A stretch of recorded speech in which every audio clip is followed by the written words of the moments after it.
Well, it's looking like Trump is still ahead of Ron DeSantis in the polls. Tennessee Senator Jack Johnson's been exposed for some undisclosed affiliations between his campaign funding and some political action committees. So there's some potentially illegal stuff going on there. Also, apparently, Hamilton County schools have adopted a no grade below 50 policy that has already been present in Nashville public schools for a while. All that and more on our podcast today. But hello, everybody, and welcome back to the Tennessee Conservatives Big Seven.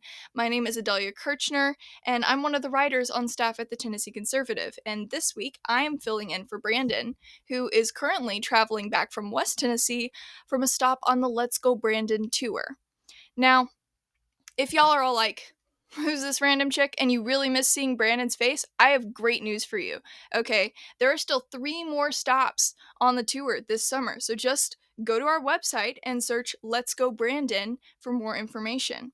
Also, don't forget to subscribe to our free daily e-newsletter. Just text news to 423 205 5600. And follow us on the social media platforms where we have not yet been shadow banned. That would include Twitter, Gab, Getter, Truth, Rumble, and MeWe. Now, just a disclaimer here for those of you tuning in via video platform. Yes, I do have some very vibrant blue hair going on here. It's a bit of an experiment I'm conducting this summer. The hypothesis is this: if one dyes their hair blue, the ingredients in the hair dye over time turn them into a liberal progressive.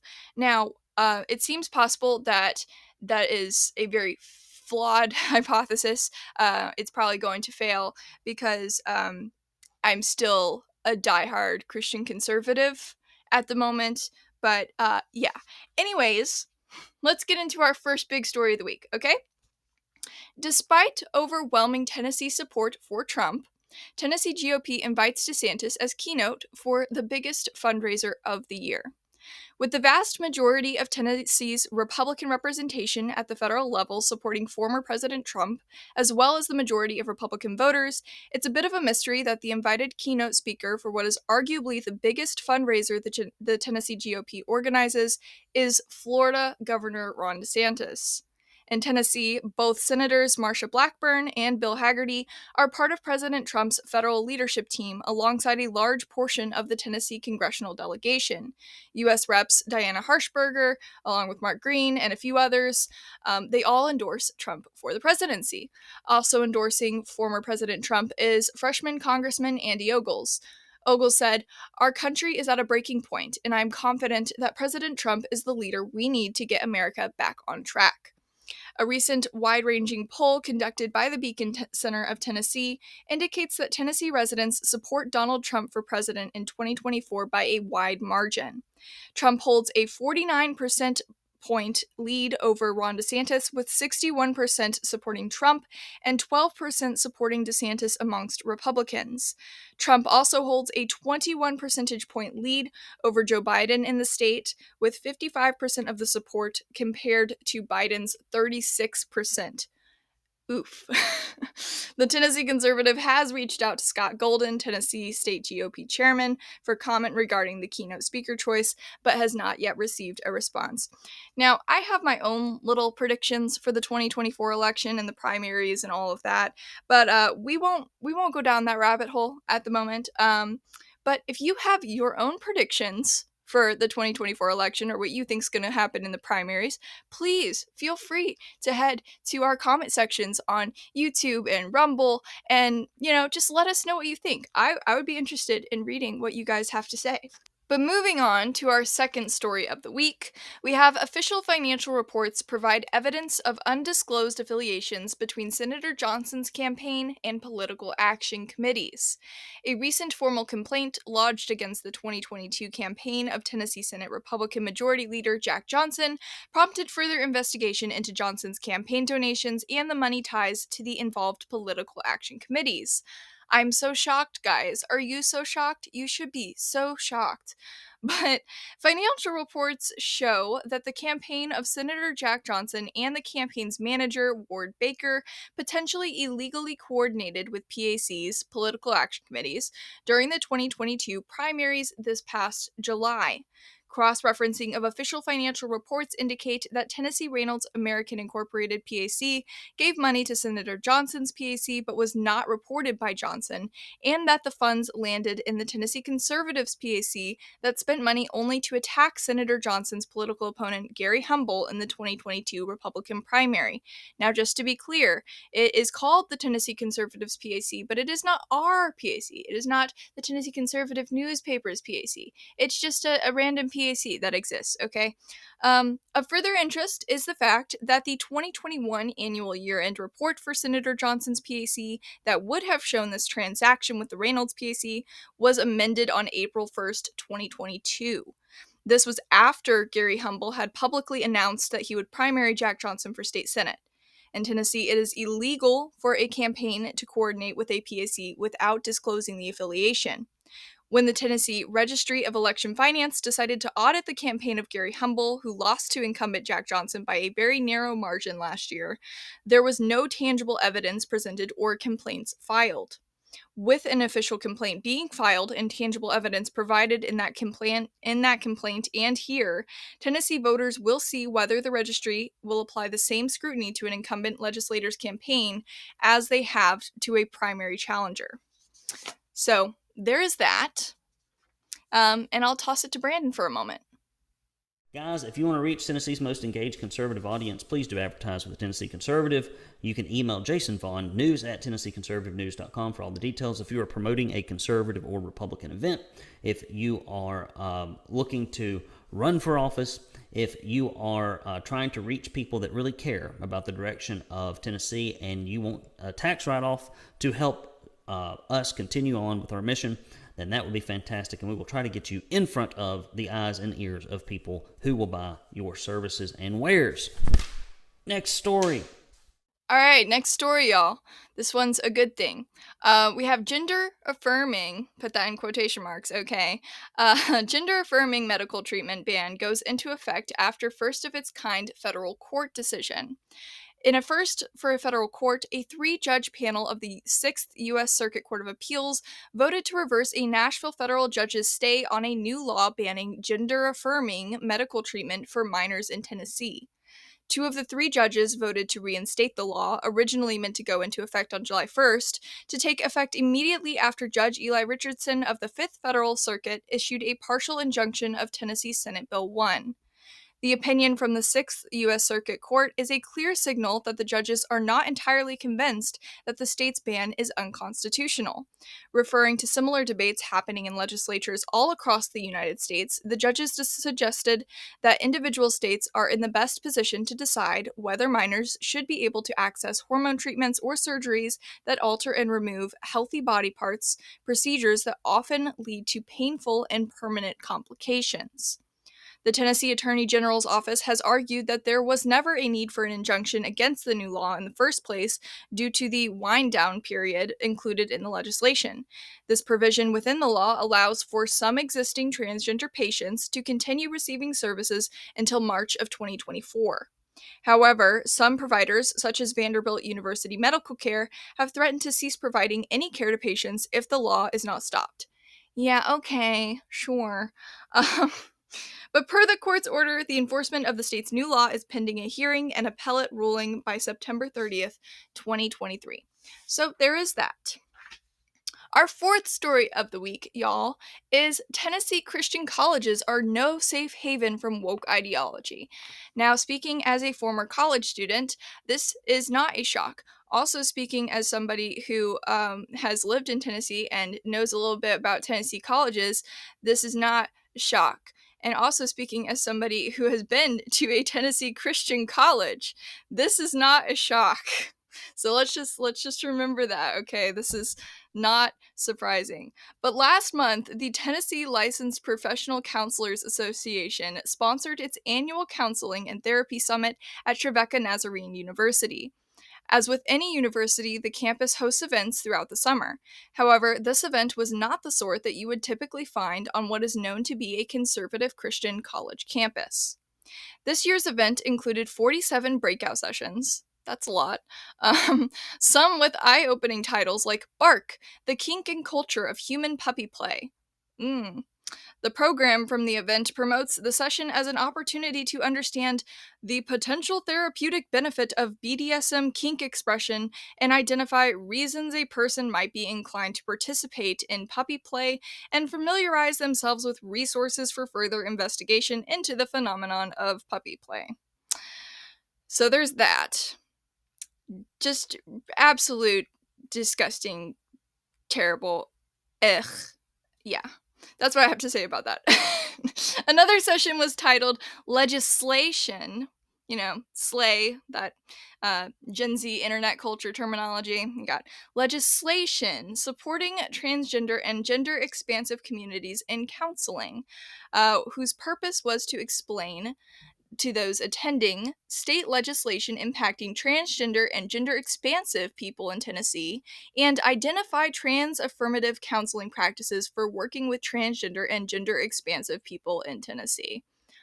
The Tennessee Conservative reached out to the college asking if they were aware the conference would be presenting such activities, and if so, how that squares with the beliefs of the church, but no response was received.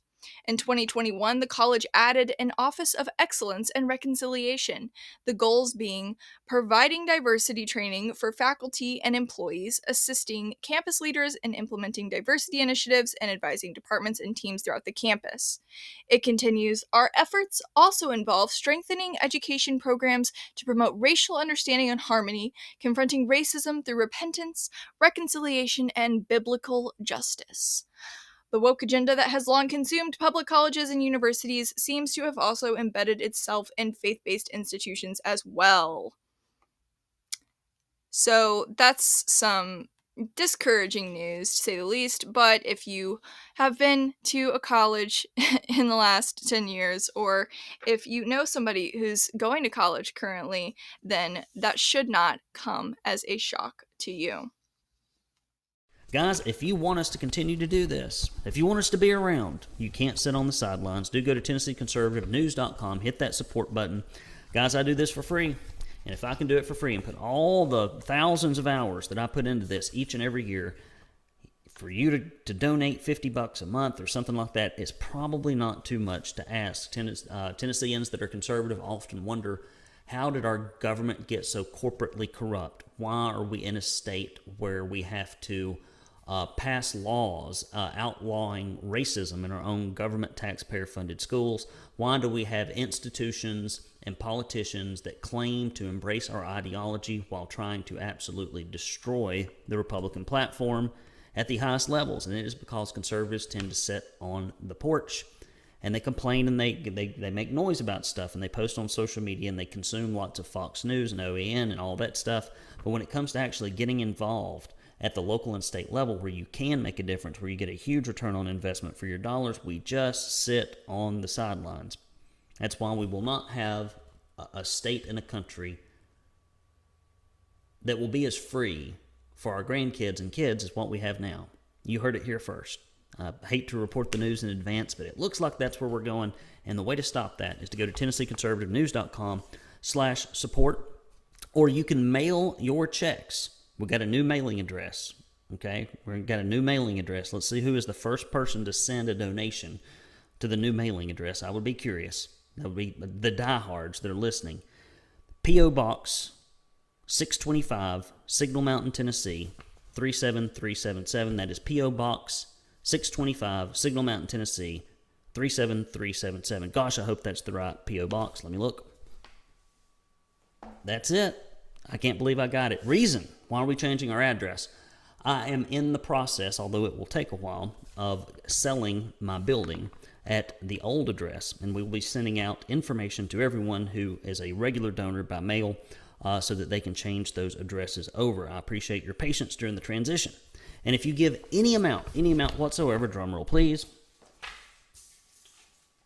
we will send you this Stop Feeding the Rhinos bumper sticker. We will also send you this Don't California My Tennessee bumper sticker, and we will send you a directory of all your state senators and reps. If you give, hold on a minute, if you give $50 or more, we will send you this Stop Feeding the Rhinos tumbler. Stop Feeding the Rhinos tumbler, and we will send you this proud Tennessee conservative koozie. You can keep your drinks hot or cold all summer long, and know that the money you have given will go further and do more than anywhere else you can put it. You know why? Because I don't take any money out of this thing. So that means every dollar that comes into it exclusively and only goes toward getting the news out there. And it's the type of news that really needs to get out there, not the same news that you'll see everywhere else, which does very little to advance conservative values, and in fact usually works exactly the opposite.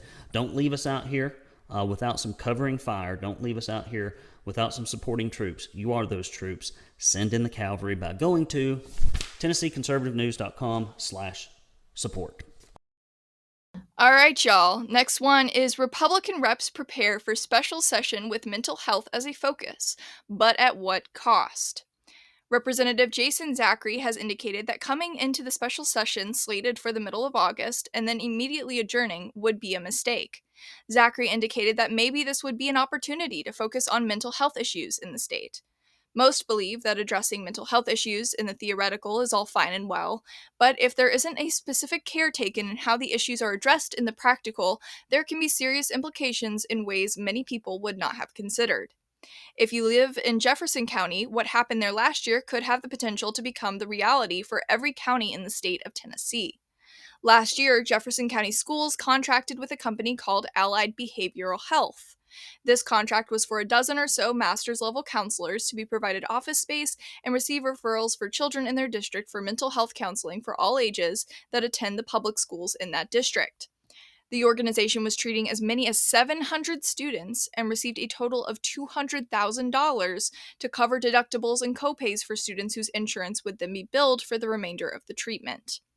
The reason for the concern is that based on a review of Allied Health and its social media, as well as their website, they have a devotion to supporting and upholding the LGBTQ plus agenda, the alphabets that I can't say, the LGBTQ plus agenda, as well as the social justice DEI narrative that pervades our current culture: DEI, diversity, equity, and inclusion. Last year, local media outlets and local grassroots organizations sounded the alarm about what was happening in Jefferson County. All of these efforts led to the Jefferson County GOP requesting that the school board remove Allied and all their counselors from the schools in Jefferson County. The school board elected to keep Allied in their district, but due to the response from concerned citizens and the pushback that resulted, Allied scrubbed both their website and all of their social media of any references to LGBTQIA related issues, such as gender, sexuality, or pride. So, if you were wondering what a focus on mental health might look like in the state of Tennessee, Jefferson County is a perfect example. So, yep, that's about right. There's lots of things that sound good, but they're not so good when it comes to the execution. Our next story is Nashville's no grade below 50 policy implemented in Hamilton County schools. Public schools in Hamilton County seem to have adopted a Metro Nashville Public Schools grading system that requires teachers to assign students a minimum grade of 50, regardless of the grade they earned, even if that student has been caught cheating or has not properly attempted to submit assignments. According to MNPS grading procedures, a 50 is the lowest quarter grade a student may receive, and a 50 is the lowest exam grade a student may receive. The grading procedures document goes on to state that for high school state assessments taken in middle school, assign a grade of 50 as 15% of the semester grade to students with an unexcused absence, who refused to take the test, or who have a nullified score due to cheating. So, if you get caught cheating, don't worry about it. You're still going to get 50. There's no threat of a zero. It's fine. The same instructions apply to the grading procedure for grades 9 through 12, including high school credit courses taken in any other grade level. Now, Hamilton County School District has also adopted this policy, and in October of 2022, teachers were informed that due to changes in the grading scale, the base grade had been updated for overriding quarter one grades. Some teachers were then instructed by email and via an end of semester checklist to put the student's actual score in the comments because scores less than 50 must be overridden for each quarter. It seems that this no score below grading policy both raises the grades for cheating students or students that would otherwise get a lower grade and quite possibly makes the schools and school district look better. Hamilton County School Board member Larry Groen said it damages grading integrity and lowers curriculum standards. Now, that is a story that I had the pleasure of writing, but the not so much pleasure of finding out about. So, just be aware of that. That's what's going on in our schools. But all right, y'all, last big story of the week. Okay, TBI makes progress on sexual assault kit turnaround times. A new report released by the Tennessee Bureau of Investigation shows that the average turnaround time for rape kit processing has decreased since last August. At that time, it took an average of 45.4 weeks for a sexual assault kit to be processed, and as of May, that time had dropped to 22.7 weeks. This decrease has been reflected at all three of the TBI's testing locations in Jackson, Nashville, and Knoxville. The TBI says that the turnaround time can vary based on a variety of factors, with some cases still taking several months to return, while expedited requests are processed within a couple of days. Additionally, the number of pending rape kits statewide has dropped from an all time high of 1,005 as of last October to 476 in May. The September 2022 murder of Memphis teacher Eliza Fletcher was brought attention to the TBI's backlog of kits after it was found that the man charged with her murder was linked to a 2021 rape with a kit that had remained unprocessed in Jackson for almost a year. The TBI did receive federal funding that allowed them to send 858 kits to Florida for testing. They were also given funding for 50 positions in the TBI Forensic Services Division, 40 of which have been filled. So I guess we just have to hope that the Bureau of Investigation can keep that up and doesn't get back to a backlog of over 1,000 kits that have not been processed, since there's actually victims and, rapists, some perpetrators out there connected to each one, and there's like real life consequences to that stuff. But yeah, it's looking like that's about it, you guys. If you like what we're doing over here at the Tennessee Conservative and you want us to keep it up, please consider donating to support the cause, to support us, bringing you your state news, your country's news from a conservative perspective. Just go to TennesseeConservativeNews.com and hit that red support button. While you're there, be sure to subscribe to our free weekday newsletter by hitting the green subscribe button. And don't forget to check out the Tennessee Conservative podcast on your favorite platform and leave us a 5-star review. It really, truly helps. And all of us at the Tennessee Conservative here, we will be so eternally grateful if you just do those few things for us. As always, your listenership is appreciated, your readership is appreciated, and we will be back with another Big 7 next week.